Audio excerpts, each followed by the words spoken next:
like it. Speaking to the issues, that's what this is about.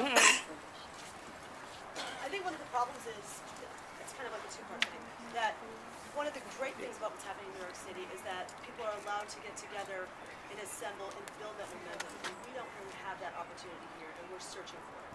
And that's, I think what we're looking for from you is answers on how to make that happen. So if it is that we, can you give us like a little bullet list of what that is? Like, should we go to the parks? Should we bring it to City Council? And if once we do, is it 2 months before we're allowed to settle? Like, I can't answer that because I don't know. so how do we change the law? We try. I don't. What law do you want to change? Being able to assemble in the parkland. And for the record, the park that we're in right now, not Curtis Hixon, but this one right here, that's divided by the road, according to the Hillsborough County property appraiser, is attached to that building. The gentleman that owned that building, It's public-private. it's being leased out. And the Zuccotti Park is the same situation. It's a public-private. Yeah. No. We have a public-private here, don't we? This is all of this park is city park. This part is leased by the city, according to the property appraiser. I don't think so. I think you're wrong. I think the parking lot is owned by. No, Partly owned by I believe that is This whole park is owned by that building right It there. is. I was told by an employee last night, this was actually owned by, The city, when you look it up in Hillsborough City property owns appraiser, it actually So we says lease City of it, Tampa but leases. I think it's the same. It Right. doesn't matter. It doesn't mean that we don't. But We that are building's being the. foreclosed on.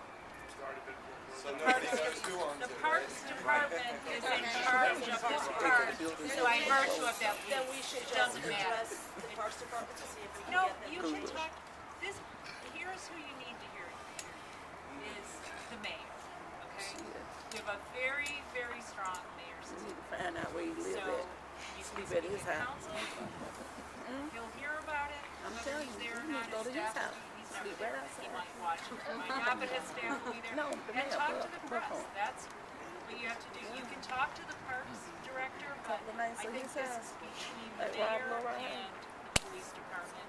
The decision, this for him is a decision about how he wants to run the city, run this park, and deal with protests. And that's who you can talk to, and you can talk to council. And you made a really good point. If you want to change, our ordinances to allow people to camp in the parks, you can, talk to council. I can tell you that it's probably not, if you tried to do that, and it's not about it being political or anything like that, it's just because trying to change city code takes forever. So you could work on that. It's a good idea. You can work, you can call me, meet with me, we'll get some lawyers, we'll talk about it. It's an approach, but it'll take a long time. It's not gonna happen in the next 2 months. And plus you need 4 votes. No, you ain't got Just so we're that. all on the same page about the mayor, I did reach out to the mayor in a very diplomatic fashion. I contacted his chief of staff. I was contacted the following day by City Attorney Schimberg, who referred me to the police department. The mayor stonewalled us. He will not meet with us. He is not here. He will not listen to our message. Then that's who you need to talk to. So you Wait, find Leah. out, talk to the What? Tim tried. But he won't talk to us. I tried contacting him. He referred us to his Go to his attorney. house. All right, you're next.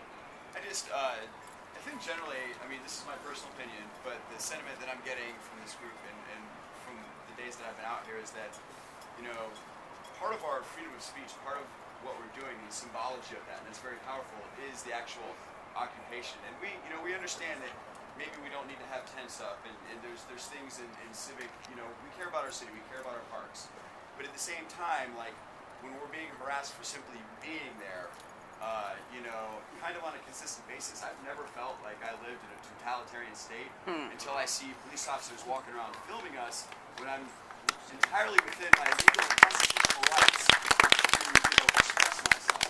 And, I speak again for myself, but elected officials should wake up, because people that aren't, if they're not listening to this, there are going to be, election consequences. We do vote. I am a citizen. We're not unemployed. We're not bums. There's lawyers. There's doctors. There's other people. We're very diverse, and we're speaking out. And I guess all I really want to say is, we can evolve, we can organize, and I think that that's happening.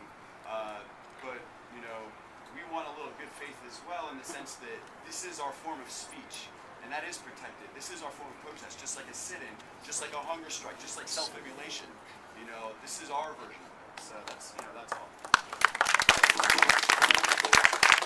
I'm listening, I don't want to see the self-immolation. Is the Constitution more important than ordinances? Which do you have to put first? Well, I'm not on the Supreme Court yet. I'm not even a lawyer. So, yeah, so, you know, they make those decisions. So, yeah, the Constitution. No, I mean like just as in general for any council. Is there? We don't get to, you know, those are questions that go up and up and up the chain. If our laws are unconstitutional, if you think something we're doing is unconstitutional, then How you would we sue. go through that? Talk to John Dingle. Call the ACLU. This is what they do, right? Their system. I think that what is some of the sentiment that's coming out here is just people encountering, perhaps for the first time in some cases, that the government is a really unwieldy organization, and that you have to talk to a lot of different people to even begin to figure out how to get what you want. And I think that the thing that we have to keep in mind is that demands endurance on our side. And that this is not a sprint, it's a marathon. This is a struggle. And You gotta struggle. in particular, to keep in mind that this is one person who has been generous enough to come out and to be careful that we do not take out any sense of aggression that we have on the one person who has demonstrated a willingness to talk with us. So keep that in mind. And the second point is on the issue of, you know, why people are interested in being able to sleep. A couple of things have been said to the effect that this is the form of protest, and I accept that to a degree. But I think that another very important aspect of that is that the ability to have one place that is under continuous occupation or just people's presence is what allows us to have an ongoing conversation about the issues that are important. And that's really where it becomes a freedom of speech issue in another way. It's not just the symbolism of being in a place and sleeping in a place, but the fact that freedom of speech is not just freedom to speak to somebody and wave a sign and distribute literature, but to have a conversation with one another, and that public space should be available for that use. The commons. And maybe the overnight is something that's going to take some time, but to keep in mind, like, that's the reason that we're working towards it, and that, just to put that to you as somebody who represents perhaps an avenue where we can make that happen in the long term. So that's where I'm coming from, and again, I don't speak for everyone. And I'm one of 7, so, you know, whatever we can do on council, I'm one of those 7 people. So reach out to everybody else. I know Frank met with people, Frank Reddick. But I wanted to say something, too, that I said earlier, that Kelly was saying he's still an idealist. I said, well, I'm definitely a cynic, but I need you idealists. I'm a cynic, but I need you idealists.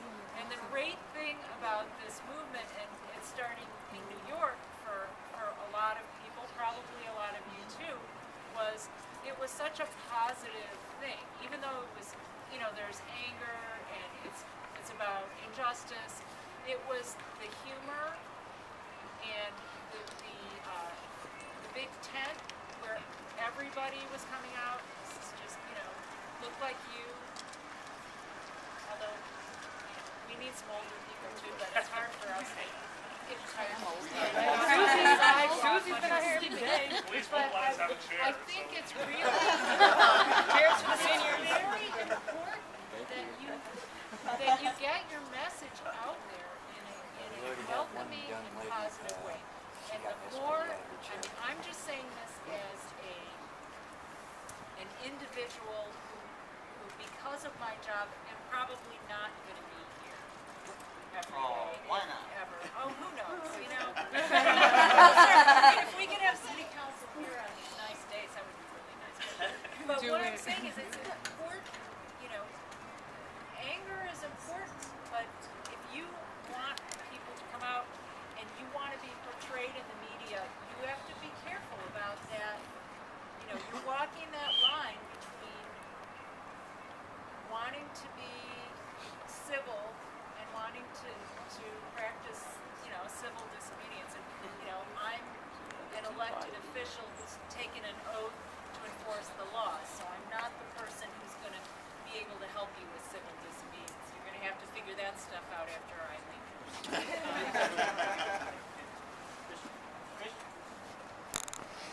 Someone down here. We've all tried emailing our representatives and they don't return emails. We've attended city council meetings and we rarely get a chance to speak. And I think what everybody wants their voice heard, and we want to find a forum where we can accomplish that, where we're not like when I left my house this afternoon, the million Greeks in the streets are attempting to overtake the parliament. We don't want to overtake Capitol Hill. We want to find a better way to have our voices heard before it comes to that. If you're talking about my colleagues, though, I think